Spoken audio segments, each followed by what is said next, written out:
저 예, 이화영 증인. 진행해 주시죠. 경기도 부천시의 김기표입니다. 저 쌍방울이 아까 돈을 내서 외부 음식을 가져온 적이 있다고 했는데 네.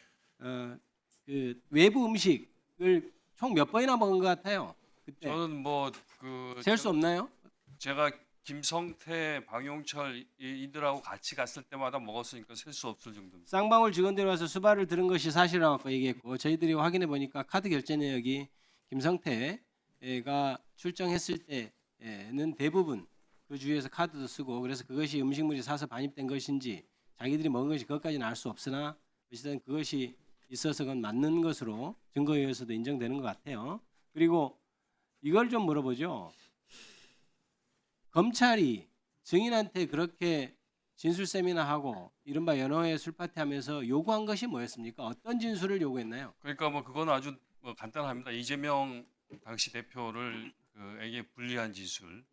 내가 이재명 대표에게 그런 허위 사실을 보고했다라는 걸 끊임없이 강요했었고요. 그러니까 그 사실을 보고했다 이 말만 해달라 하던가요? 그렇습니다. 그렇게 하기 위해서 그 당시에 제가 재판 중이었음에도 불구하고 그 재판의 가장 결정적 증인이었던 김성태, 방용철 안부수를 불러가지고 제가 재판하는 날 그들이 증인으로 채택된 날 그 다 모여가지고 내가 만약에 저한테 이제 강요하는 게 오늘 법정에서 이재명 대표에게 불리한 진술을 하지 않으면 이 사람들이 증인으로 나가서 나한테 결정적으로 불리한 진술을 할 것이고. 그러니까 결국 이재명 당시 지사에게 보고했다 이 말만 해달라 이게 지금 그리고 문제의 제가 핵심인가요? 이재명 대표님에게 다소 불리한 그 조서를 쓴 거를 법정에서 빨리 인정해라. 예, 네, 그러니까 결국은 보고했다는 것을 사실관계를 확정시키기 위한 것이 그렇습니다. 검찰의 요구 사항이었겠네요. 네. 예, 들어가도 좋습니다. 연어회 술파티 이런 거 가지고 뭐 진술이 어떻게 뭐 재판 결과가 바뀌겠냐 뭐 이렇게 사실관계가 바뀌겠냐 이렇게 얘기하지만 어떻게 보면 굉장히 간단합니다. 한마디만 해주면 되는 거예요. 나 이재명에게 보고했다. 이 한마디만 검찰에서는 얻어내면 되기 때문에 실질적으로 그렇게 계속해서 이른바 진술 세미나도 하고 그렇게 되면 궁박한 처지에 있는 사람으로서는 당연히 혹하겠죠. 그런 면에서 우리가 지금 계속해서 이른바 연호의 술파티에 대해서 계속 얘기를 하고 있는 것이고 그 다음에 PPT 좀 띄워주세요. 여기 너무 좀 작네. 이게 지금 보면 저희가 이화영, 김성태, 방용철, 안부수가 실제로 저희가 이제 서울구치소에서 받은 자료를 토대로 출석한 거를 이렇게 보는 겁니다. 그 다음 넘겨보실래요?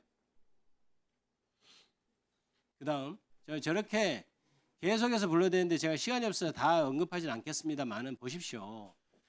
5월 17일 전후로 한번 볼까요? 저는 이후부터 봐도 충분하다고 생각하는데 5월 17일 그러니까 이른바 연호회 술파티가 있었다는 그 전부터 해서 계속해서 김성태, 방용철 이렇게 부릅니다. 저게 지금 뭐 확인선이 쓴 것은 뭐냐면 1313호에 있는 것을 전제로 한 겁니다. 다 1313호에 출정한 기록을 토대로 그때 다 모여 있었던 거예요. 수보는 뭐냐면 수화보고서 작성했다는 거예요. 와서.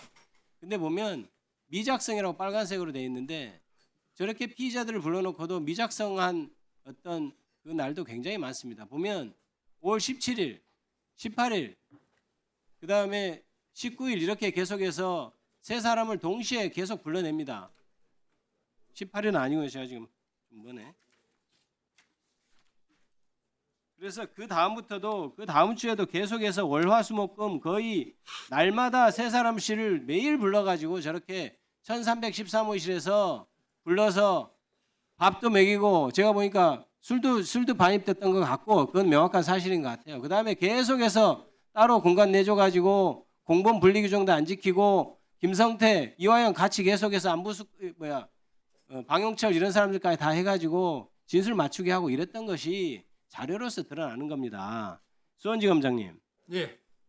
이른바 연호회 술파티 사건 사실상 진술 세미나 사건에 대해서 감찰 들어간 거 알고 있죠? 진상조사 중으로 알고 있습니다. 저게 지금 저 말이 저는 사실일 것으로 보이는데 저게 적절합니까? 수사 기법으로 얘기해 보십시오.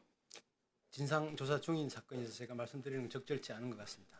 검사장님, 저게 저렇다면 적절한 건지를 묻습니다. 이 사건 말고 만약에 저렇게 수사가 이루어지면 적정할까요? 수사 많이 해보셨죠? 그렇게 하셨어요 그동안? 진상조사 중에서 제가 말씀드리는 건 적절하지 않은 것 같습니다. 일반적인 얘기를 물어보는데 왜 그 사건에서 얘기를 합니까? 개인적으로 저는 저렇게 불러본 적은 없습니다.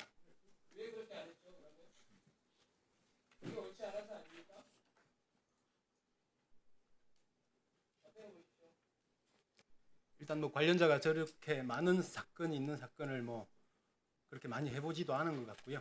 공공교육규정도 지키지 않고 저렇게 같이 진술하도록 하고 만약에 그런 일이 있다면 대질 조사가 필요한 경우도 있을 겁니다. 대질조사 조사는 제가 아까 편에서 자세히 안 보여줬지만 대질조사 조사가 있는 건 거의 없어요. 다 그냥 와서 확인서나 작성하거나 아니면 아예 미작성된 사건을 받습니다. 저게 과연 옳은 수사입니까? 일단 수사 측의 측면에 그런 건데 이게 지금 감찰을 물어보니까 수사적인 측면에서 맞습니까? 이게?